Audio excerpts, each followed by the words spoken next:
Hello everyone.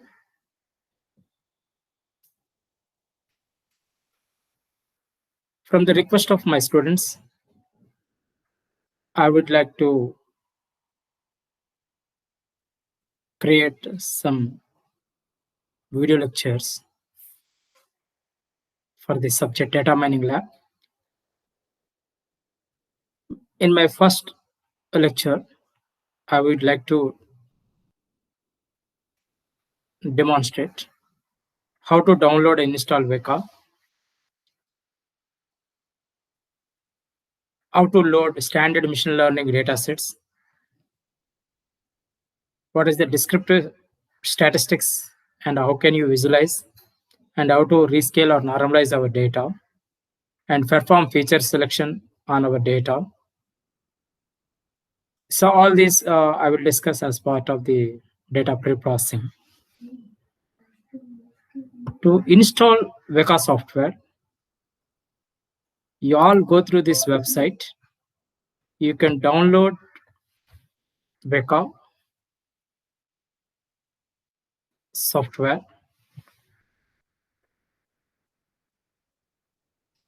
It's depends upon your operating system. Weka is a open source software. It is written in Java. It can run any platform that supports Java, including Windows, Mission, macOS, and Linux operating system.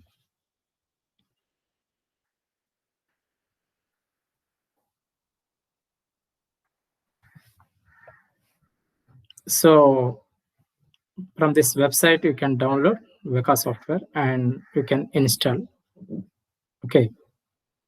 Then second, after installing Weka software, here I'm installing in Windows Mission. Okay. In programming files, Weka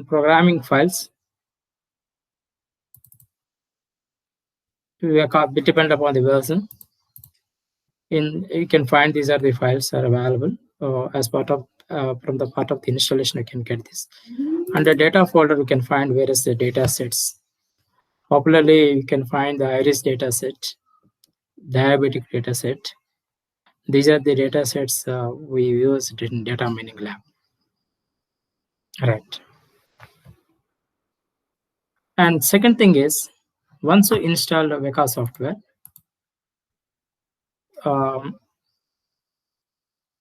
you can pin the Wekas as a taskbar or on the start. So the next thing is how to load the standard machine learning dataset. For that, click on, you can start Weka. You can start Weka. You can find this is an Explorer Weka GUI chooser. Click on Explorer. Go to Open File. You can browse the data sets are available in our mission.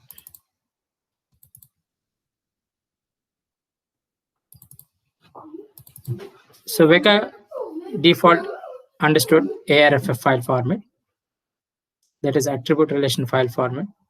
Once you select the dataset, you can find. Then you get this. So I hope you all understand the way I browse the iris datasets. Similarly, you can upload or you can load any standard machine learning datasets. Then for any machine learning point of view, once you load the dataset, what are the default it provides? What are the different statistics automatically provided by the Weka, as well as how the data will be distributed. For that, we can go to, again, you go to the Weka GUS user, you select Explorer, that is Weka Explorer. You can browse any data set. Browse any data set.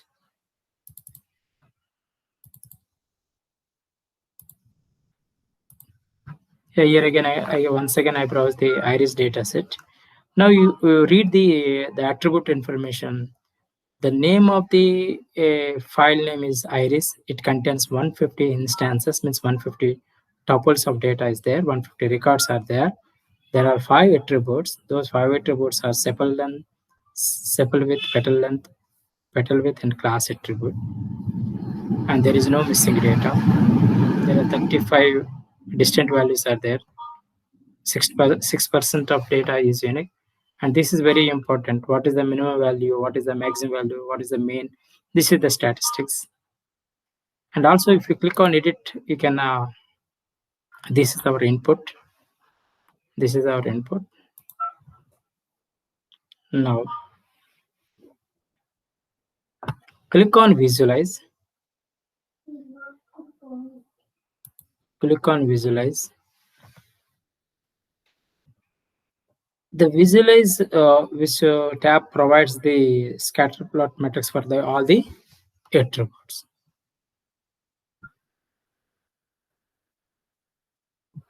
This is a scatter plots of all the attributes. One second. Yeah, petal length, sepal length, petal length, sepal width, sepal length. Right. When you scroll down, you will get the other attribute also. Right. So one of the important as a definition of a data mining is a step of knowledge discovered from data where you can clearly understand the visualization play a very important role in data mining, because finally the desired patterns we can visualize in a bar charts or pie charts or histograms or any tables, any curves. Right? In this way, we can visualize our data.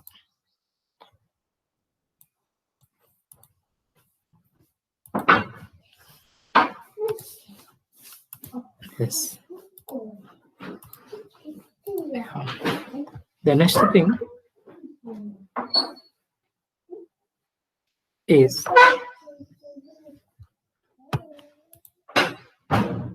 we will understand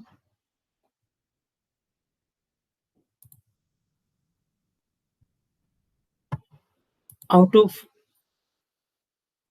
make our data to complete, because in real time we have the data may be incomplete. So for that, we need to make you may fill it with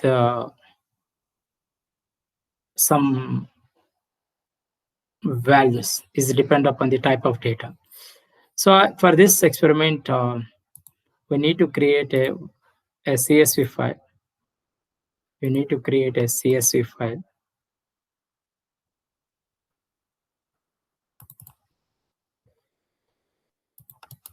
with the two attributes. The two attributes. Age is a numeric attribute. Income is a categorical attribute.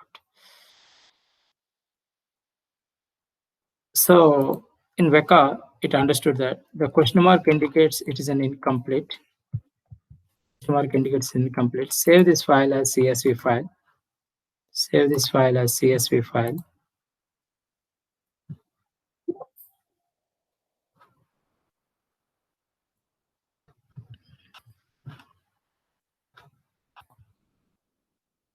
Now, this is an experiment for how to handle missing data. So click on Explorer, browse the file.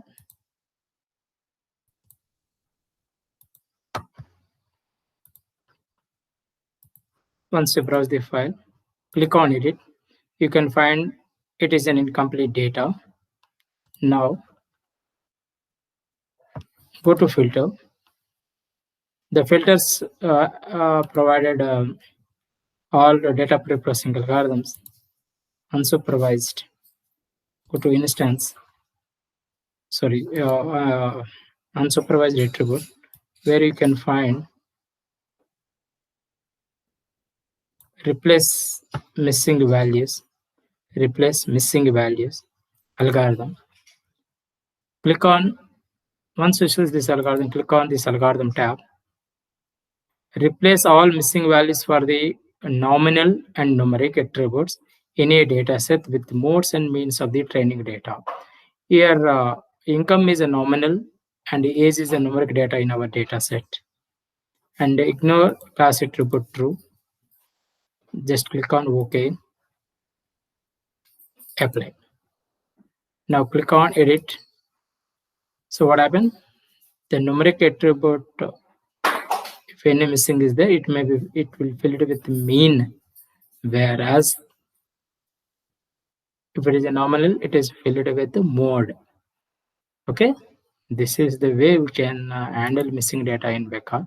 Now we can save this output in our working directory. Okay, by default ARFF we may save it as a CSV file format. So better XML. Now instead of input we can write output. Yeah, I hope you all understood how do you handle missing data. The next thing is how to rescale the data, how to normalize the data. There are different ways of normalizing techniques you learn as part of the syllabus, like min-max normalization, z-score normalization, and decimal scaling. Here, one example in Vekha. Again, we browse the file. We prepared one input file. We prepared an input file. Normalize means we rescale the data. The data is in the form of in the different range 200, 300, 400, 600,000. Now we can apply the available algorithms in unsupervised attribute. There is a normalize algorithm is there, method is there. It is by default min-max normalization. So just click on more and capabilities. Based on that, the values will be transformed into 0 to 1 or -1 to 1. Okay, if it is a scale 1.0, here if you look at if the translation is -1.0, scale is 2.0, then the range will be -1 to 1. Otherwise, by default, I will run and ignore class attribute true and apply the algorithm and click on the edit. So the all values all will be transformed to 0 to 1 and save your output.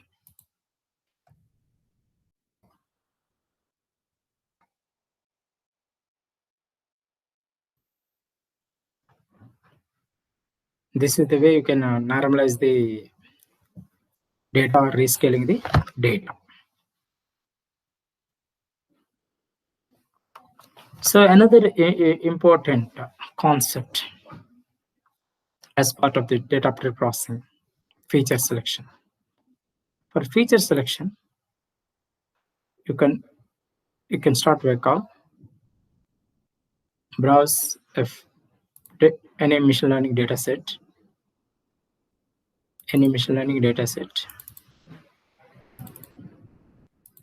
Here I select diabetic data set.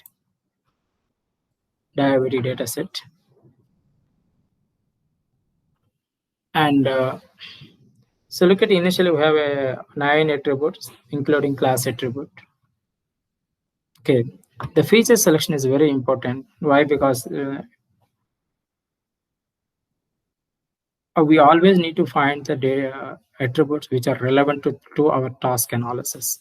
For that purpose, we need to identify the correct attributes. We need to select the right features or right attributes or the right or correct dimensions. For that, go to the select attribute. There are various attribute evaluation methods are there.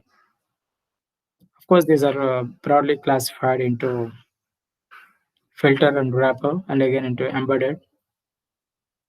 In the syllabus, you may learn with the different approaches. Okay, once you submit the data set, you can select any attribute evaluator methods. Okay, then click on start. It will give the ranking. These are the attributes 2, 6, 7, 8 attributes. 2, 6, 7, 8 attributes. Out of except the class attribute, there are 8 attributes. It gives the importance, means it gives the high priority. It gives the ranking the attributes 2, 6, 7, 8. So in a real time, our data set may have thousands of attributes. We may apply feature selection in Vector. By this way, I hope you all understand how to perform feature selection in Vector. You need to go through and apply different feature selection methods and analyze the result. It will give us a lot of clarity of how the different feature selection methods will work.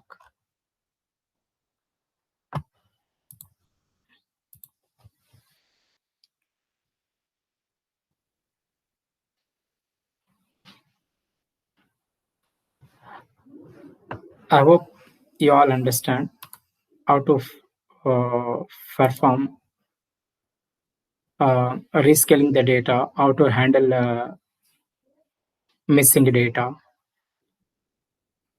and how to perform feature selection in Vector. So another important thing is about the binning. So binning is for converting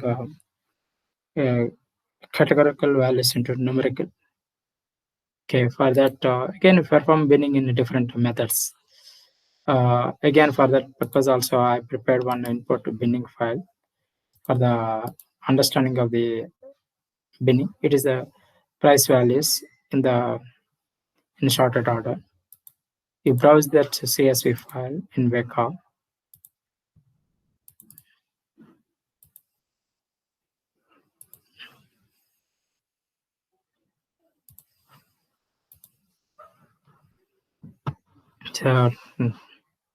So click on edit. You can see the input and go to filter. You can find unsupervised attribute. You can find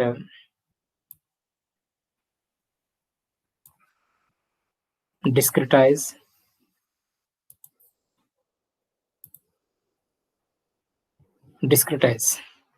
An instant that discretize the range of numeric attributes in dataset into nominal attributes.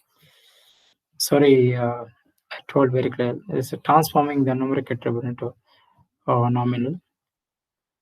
Here, ignore class attribute true. Use, you can also mention the number of bins. Here I'm telling the number of bins are 3. And use equal frequency and put them true. Use equal frequency means all the values of each bin contains equal number of values. Click on OK and apply. Now all 12 values are each bin containing 444 values. In case of equal frequency is false means in that context it will find the differences between the highest value and the lowest value.